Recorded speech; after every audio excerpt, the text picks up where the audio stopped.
Okay, here it is Lakshmi sir study tricks is my YouTube channel. आज हम लोग standard 11th का accountancy के अंदर अकाउंटिंग एंड इट्स टर्मिनोलॉजी, उसके अंदर अगर हम लोग बात करें तो हमारा आज पार्ट 2 का लेसन चल रही है।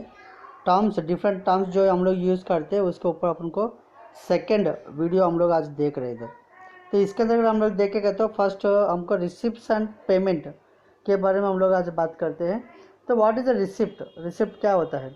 रिसिप्ट जो है money received due to different consequence of the business transaction. Business के अंदर जो अलग अलग तरह का गतिविधियों के द्वारा जो भी ट्रांजैक्शंस होता है वो ट्रांजैक्शन के द्वारा जो भी पैसा अपने बिजनेस के अंदर आता है उसको हम रिसिप्ट्स बोलते हैं। रिसिप्ट्स अगर हम देखेंगे तो बाय नेचर रिसिप्ट्स को हम लोग रेगुलरली जो रिसीव्ड होता है उसका आधार पे हम लोग रिसिप्ट्स को भी डिवाइड कर सकते हैं। अलग अलग तरह का रिसिप्ट्स अपने बिजनेस के अंदर आता है। तो business receives regular receipt from day to day activities. हम लोग जो भी डे टू डे एक्टिविटीज़ करते हैं बिजनेस के अंदर उसके द्वारा जो भी अपन को बिजनेस के अंदर कैश आता है उसका हम रेगुलर रिसिप्ट हम लोग बोल सकते हैं। एग्जाम्पल जैसे हम बात करते थे, sale of goods in the business है, रिसिप्ट ऑफ कमीशन है, रिसिप्ट ऑफ डिविडेंड है, इस तरह की चीज़ों को हम रेगुलर रिसिप्ट हम लोग बोल सकते हैं। और सर्टन रिसिप्ट जो है do not have regular nature. कुछ ऐसे रिसिप्ट होते हैं जिसका कोई रेगुलर नेचर नहीं रहता है। अगर उस तरह का भी हम कैटेगराइज हम देखते तो एक हो गया regular receipt which is as revenue receipt. हम रेगुलर जो मिलता है उसको हम रेवेन्यू रिसिप्ट बोलते हैं। और कैपिटल रिसिप्ट जो नॉट रेगुलर है, मतलब जो रेगुलर नहीं रहता है उसको हम कैपिटल रिसिप्ट हम लोग बोलते हैं। तो इसके अंदर हम बात करते हैं कैपिटल रिसिप्ट क्या होता है, बिजनेस एक्सपेंसेस है, कैपिटल रिसिप्ट क्या होता है वो हम थोड़ा बात करते हैं। The receipt is not received regularly. जो रिसिप्ट है रेगुलरली जो नहीं मिलता है मेरे को उसको हम कैपिटल रिसिप्ट बोलते हैं। और ये रिसिप्ट से ज़्यादातर अपन को सेल ऑफ फिक्स्ड एसेट, जो फिक्स्ड एसेट्स हमको बेचने से जो बनता है उसका हम जो मिलता है उसको हम लोग कैपिटल रिसिप्ट हम लोग बोल सकते हैं। तो और रेवेन्यू रिसिप्ट क्या होता है? रेवेन्यू रिसिप्ट मतलब डेली एक्टिविटीज़ के द्वारा जो भी होता है, जैसे हमने बात किया था पहले, कोई सामान बेच दिया उससे का पैसा आया, कमीशन में पैसा आया, इनकम फ्रॉम डिस्काउंट हो गया, इनकम फ्रॉम रेंट हो गया, इस तरह का कुछ चीज़ें जो रेगुलरली कुछ ना कुछ एक दो पीरियड के दिन के अंदर अपन को बार बार मिलता रहता है, फ्रीक्वेंटली मिलता रहता है, उसको हम लोग क्या बोलते हैं? रेवेन्यू रिसिप्ट बोलते हैं। तो पेमेंट क्या होता है? Money paid due to consequence of business transaction. हमने बात किया अगर पैसा आता है तो रिसिप्ट है, अगर वही बिजनेस ट्रांजैक्शन की वजह से अगर पैसा जाता है बाहर उसको हम लोग पेमेंट्स बोलते हैं। जैसे रेगुलर भी, इसमें भी अपन रेगुलर ले सकते हैं और इरेगुलर ले सकते हैं।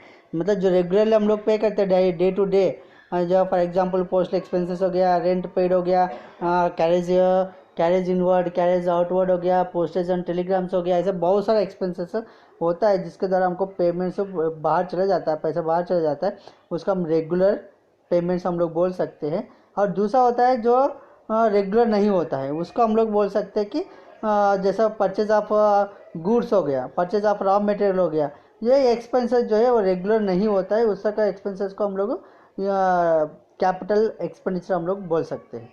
तो इसको भी हम लोग एक्सपेंसेस को भी, मतलब पेमेंट को भी हम लोग रेवेन्यू पेमेंट और कैपिटल एक्सपेंडिचर दो तरह का हम लोग इसको डिवाइड कर सकते हैं। जो बिजनेस एक्सपेंसेस को हम लोग बात करते हैं कैपिटल एक्सपेंडिचर, रेवेन्यू एक्सपेंडिचर। तो कैपिटल एक्सपेंडिचर क्या होता है? The payment is not regular in nature.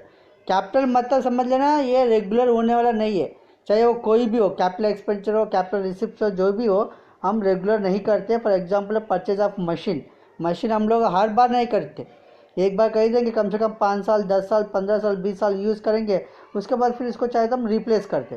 तो इस तरह जो लंबा समय के लिए हम कोई भी एक एसेट खरीद देते हैं, वो एसेट के लिए जो भी पैसा हम लोग खर्च करते हैं उसको हम कैपिटल एक्सपेंडिचर बोलते हैं। वैसे रेवेन्यू एक्सपेंडिचर मतलब क्या होता है? रेगुलर, मतलब विद इन शॉर्ट पीरियड के अंदर हम लोग वापस पैसा खर्च करते हैं, उस तरह का चीज़ों को हम लोग रेवेन्यू एक्सपेंडिचर बोलते हैं। For example salary, wages, telephone expenses, advertisement expenses, इस तरह का चीज़ें अपन को उसके अंदर आता है। तीसरा एक है एक्सपेंसेस के अंदर डिफर्ड रेवेन्यू एक्सपेंसेस। अभी हम इसी के बारे में बात कर रहे थे, डिफर्ड रेवेन्यू एक्सपेंडिचर।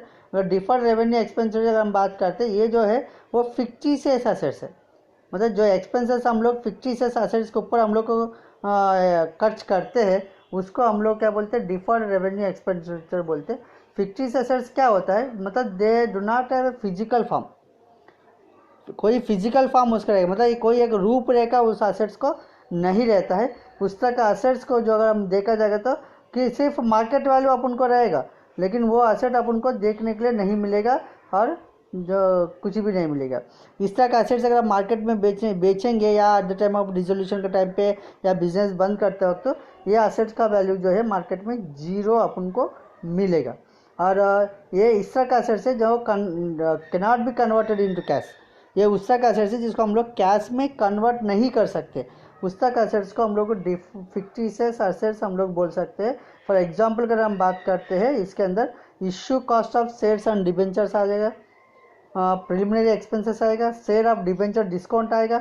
इस तरह का कुछ असेट्स है जिसको हम लोग फिक्टिशियस असेट्स बोलते हैं। डिफर्ड एक्सपेंडिचर, डिफर्ड रेवेन्यू के अंदर अपन को इसको बात करते हैं, रेवेन्यू डिफर्ड रेवेन्यू एक्सपेंडिचर के अंदर। हम रिसिप्ट हमने बात किया पहले भी, रेवेन्यू रिसिप्ट, कैपिटल रिसिप्ट, तो वो थोड़ा क्लासिफिकेशन जो आपको बताया कौन सा अपन का रेवेन्यू होता है, कौन सा कैपिटल के अंदर आता है। अगर हम डिफरेंसेस अगर हम बात करते हैं रेवेन्यू एंड कैपिटल एक्सपेंडिचर के बीच में, हमें एक्सपेंडिचर बात कर रहा है तो रेवेन्यू एंड कैपिटल एक्सपेंडिचर के बीच में अगर डिफरेंसेस बात करते हैं, रेवेन्यू एक्सपेंडिचर जो है it is effect in temporary. Revenue जो है टेम्परली इफेक्ट होता है, मतलब कुछ ज़्यादा लंबा समय के लिए कोई इफेक्ट नहीं दिखेगा। Benefit received with in the accounting year, और इसका जो भी फ़ायदा है 1 साल के अंदर ही इसका फ़ायदा अपन को मिल जाता है।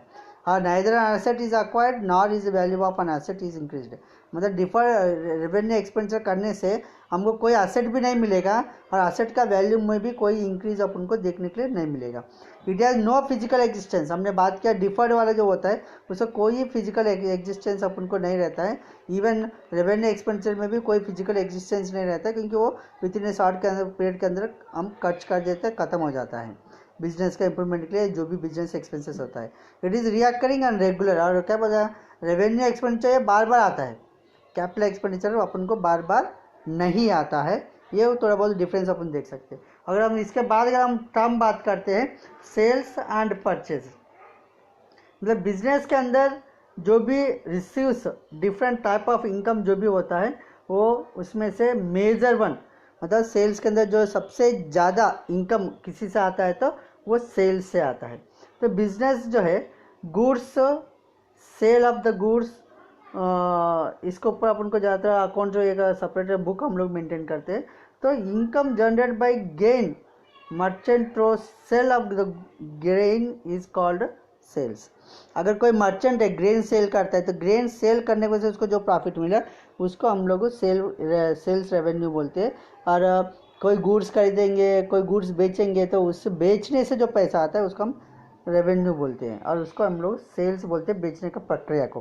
वैसे परचेज होता है, अगर हम परचेज देखें तो कई तरह के जगहों पे गुड्स हम लोग जाके कोई ना कोई दुकान में परचेज करते हैं, सर्विसेज हम लोग परचेज करते हैं। तो परचेज का जो भी हम लोग पैसा देते हैं उसको हम बोलते हैं परचेज एक्सपेंसेस, या इसको हम बोलते हैं रेवेन्यू एक्सपेंसेस। इनके परचेज हम रेगुलरली करते हैं, रेगुलरली ट्रीट करते हैं। परचेज ऑफ गुड्स हम लोग इसका इस अकाउंट के अंदर हम लोग ज़्यादा ट्रीट करते हैं। बिजनेस में अकाउंट्स में परचेज मतलब सिर्फ गुड्स के लिए हम लोग ज़्यादा यूज़ करते हैं। When stationery purchase by grain merchant it is a stationery expenses. एक एग्जाम्पल बताया, अगर गुड्स खरीदते हैं तो ही हम लोग परचेज यूज़ करते हैं। गुड्स के अलावा कोई अगर स्टेशनरी परचेज करते हैं, स्टेशनरी मतलब क्या होता है, बुक्स हो गया, पेन हो गया, पेंसिल हो गया, इस तरह का जो भी खरीदते हैं उसको हम लोग स्टेशनरी एक्सपेंस के हिसाब से लिखते हैं, उसको हम लोग परचेज में नहीं लिखते हैं। तो परचेज और सेल्स दोनों भी सिर्फ गुड्स के लिए हम लोग यूज़ करते हैं। तो क्लासिफिकेशन ऑफ इन्वेंट्रीज, इन्वेंट्रीज मतलब होता है स्टॉक होता है। स्टॉक क्या होता है, परचेज और सेल्स के बीच में जो सामान हमारे पास बच जाता है उसको हम लोग क्या बोलते हैं, सेल्स इन्वेंट्री बोलते हैं, स्टॉक बोलते हैं।